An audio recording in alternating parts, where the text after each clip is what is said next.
Party के माध्यम से जो मैंने काम किए हैं उसी के आधार पर मैं टिकट मांगने का प्रयास कर रहा हूँ। नायब सैनी बिल्कुल 24 घंटे कार्यकर्ताओं से और आम जनता से मिलकर लोगों का काम करते हैं। मेरा गांव टिकट मांगता है, ना कि मैं मांगता हूँ। हल्के बड़ौदा विधानसभा में भारतीय जनता पार्टी ने बहुत ज़्यादा काम किए हैं। हल्के का सबसे बड़ा गाँव मेरा है, लगभग 13,500 वोट बड़ौदे गाँव की तीनों पंचायतों में बड़ौदे गाँव में है।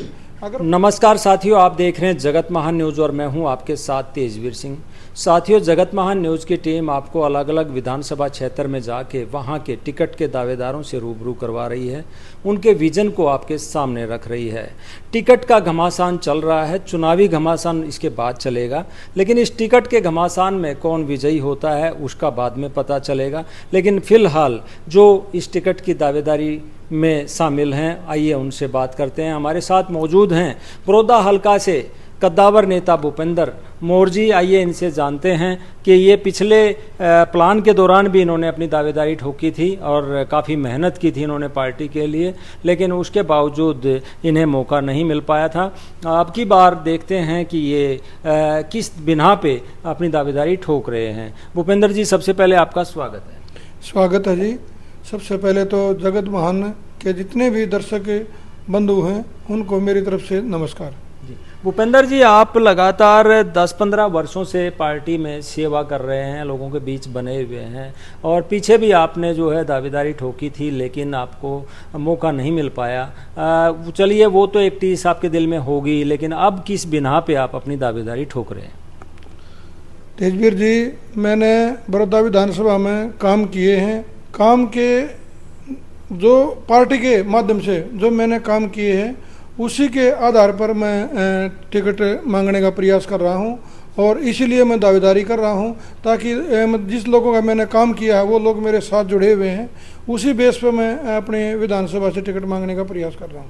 बड़ौदा हल्का खेती किसानी वाला एरिया है, ग्रामीण हल्का है, यहाँ की बहुत सारी समस्याएं हैं। हर पार्टी आती है, बड़े बड़े वादे करती है और इन लोगों की वोट लेके चली जाती है, लेकिन इनके जो विकास कार्य होते हैं, जो इनकी समस्याएं होती हैं, वो दूर नहीं कर पाती। आप कैसे देखते हैं? आपकी पार्टी 10 साल से सरकार में है।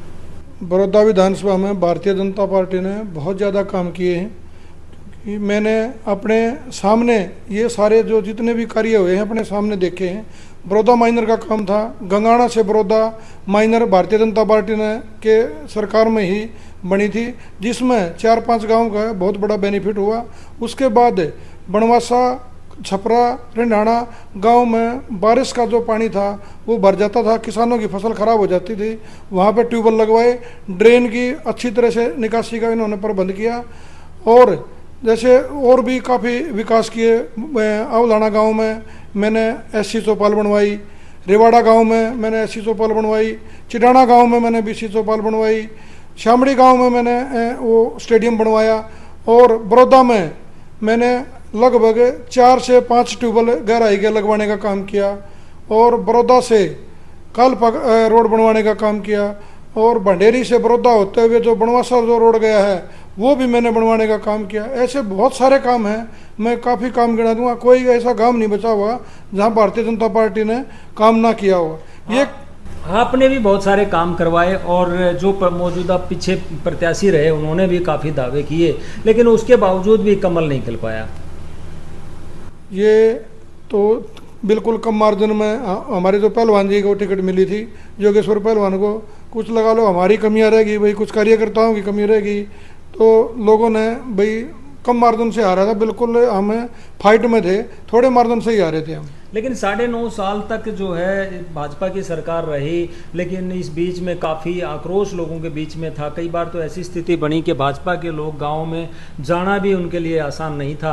लेकिन जैसे ही नायब सिंह सैनी को मुख्यमंत्री पद मिला है और प्रदेश में मोहन लाल बड़ौली जी को प्रदेश अध्यक्ष पद मिला है, उसके बाद लगातार जो है भाजपा जो है अपने चेहरा बदलने की कवायद कर रही है और लगातार जनहित की घोषणाएं कर रही है।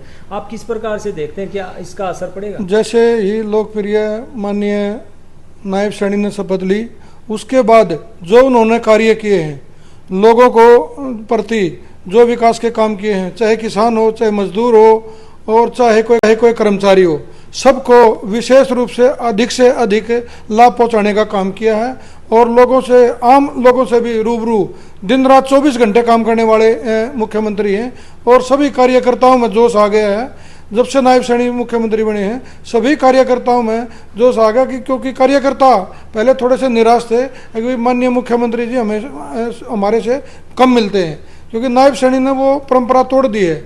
नायब सैनी बिल्कुल 24 घंटे कार्यकर्ताओं से और आम जनता से मिलकर लोगों का काम करते हैं। 24 फसलों को एमएसपी पर खरीदने की जो बात मुख्यमंत्री द्वारा की गई है, ग्रामीण हल्का है बड़ौदा, कुछ खुशी नजर आई? बिल्कुल जी, लोगों में माहौल बदल गया है।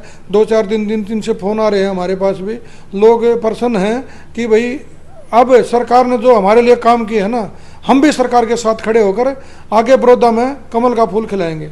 अनुबंधित जो कर्मचारी थे उनको भी जो है, जो पक्के कर्मचारी हैं उन्हीं की तरह सुविधाएं देने की बात सरकार द्वारा की गई है। बड़ौदा हल्का में काफ़ी ऐसे कर्मचारी, ये माननीय मुख्यमंत्री ने बहुत ही अच्छी घोषणा की है। जो कई साल से जो कच्चे कर्मचारी थे उनको पक्का करने का काम किया है और जो भी HKRN में नई भर्तियां भी होंगी उनको भी 58 साल तक ना हटाने का माननीय मुख्यमंत्री ने वादा किया। बड़ौदा के कोल्हा में किसान जो है मुआवजे को लेकर बैठे हैं। कल परसों जो है नहर टूट गई, काफ़ी नुकसान हुआ है। आप क्या देखते हैं कि सरकार जल्द कार्रवाई करते हुए इन लोगों की बात सुनेगी? सरकार ने आदेश दे दिया तहसीलदार साहब को, उनकी गिरदावरी करवाकर और उनका मुआवजा देने का काम करेगी भारतीय जनता पार्टी। उपचुनाव के दौरान बहुत सारी घोषणाएं की गई थी बीजेपी के द्वारा, उनमें से बहुत सारी चीज़ें अभी भी पाइपलाइन में हैं, निकल नहीं पा रही, कैसे देखते हैं? माननीय मुख्यमंत्री ने घोषणा की थी, मनोहर लाल खट्टर जी ने 2 कॉलेज देने का काम किया था, एक बड़ौदा में और एक भैंसवान में। दोनों ही वो चालू हो गए हैं, उनकी बिल्डिंग बननी बाकी है, ज़मीन दे दी गई है। सरकार को प्रस्ताव करके जल्द ही ज़मीन का वो प्रक्रिया पूरी होने के बाद कॉलेज की बिल्डिंग तैयार होगा, सुचारू रूप से कॉलेज चलने लग जाएंगे। कुछ दिन पहले हमारी टीम ने, जगत महान न्यूज़ की टीम ने रेबड़ा गाँव का सर्वे किया। रेबड़ा गांव के अंदर लोग 1000 से 1500 TDS का पानी पीने को मजबूर हैं। वहाँ पाइपलाइन दबाई गई है, वहाँ जलघर भी बनाया गया है, लेकिन उसके बावजूद वो सफ़ेद आधी साबित हो रहा है। लोग कह रहे हैं हम बीमार हो रहे हैं, हमारी कोई सुध नहीं ले रहा। आप सुध लेंगे? बिल्कुल लेंगे जी, सरकार से गुहार लगाएंगे नहर के पानी से उस जलघर को जोड़ा जाए और लोगों को पीने का स्वस्थ पानी मिल पाए और जिससे जन सुविधा में बेनिफिट होगा। बहुत सारे लोग हैं दावेदार बड़ौदा हल्का में। भूपेंद्र मोर को अगर टिकट मिलती है तो वो कैसा बड़ौदा देखना चाहते हैं? मेरा गांव टिकट मांगता है, ना कि मैं मांगता हूं। हल्के का सबसे बड़ा गांव मेरा है, लगभग 13,500 वोट बड़ौदे गांव की तीनों पंचायतों में बड़ौदे गांव में है। अगर बड़ौदे में विधानसभा में टिकट आती है बड़ौदे गांव के अंदर, हमारा सारा गांव एकत्र हो जाएगा और साथ के जो गुहांड हैं, बुटाना है, आउलाना है और गंगाना है, ये चारों गांव इकट्ठा होकर चुनाव लड़ेंगे अगर मेरे को टिकट देती है तो पार्टी। मौजूदा विधायक कांग्रेस का है, तो बीजेपी का विधायक क्यों बनाए बड़ौदा हल्का? ऐसा बीजेपी ने क्या किया? अभी 2-3 साल हो गए विधायक ने यहाँ, मतलब कार्यकाल हो गया उसका, उसने कार्य भी करे हैं, जो कार्य करे हैं उससे जनता संतुष्ट नहीं है। विधायक ये कहता है कि मैं सरकार में नहीं हूँ इसलिए मेरे काम नहीं होते। लोगों ने चाहिए काम करने वाला बंदा। आने वाले सरकार बीजेपी की होगी। भारतीय जनता पार्टी हरियाणा में तीसरी बार सरकार बनाने जा रही है और लोग ये चाह रहे हैं भाई अब की बार सरकार के साथ जुड़ेंगे। सरकार के साथ जुड़ेंगे तो विकास ज़्यादा होंगे जी। आप मान के चल रहे हो कि बीजेपी की सरकार आएगी? बिल्कुल 100% भारतीय जनता पार्टी की तीसरी बार सरकार बनने जा रही है।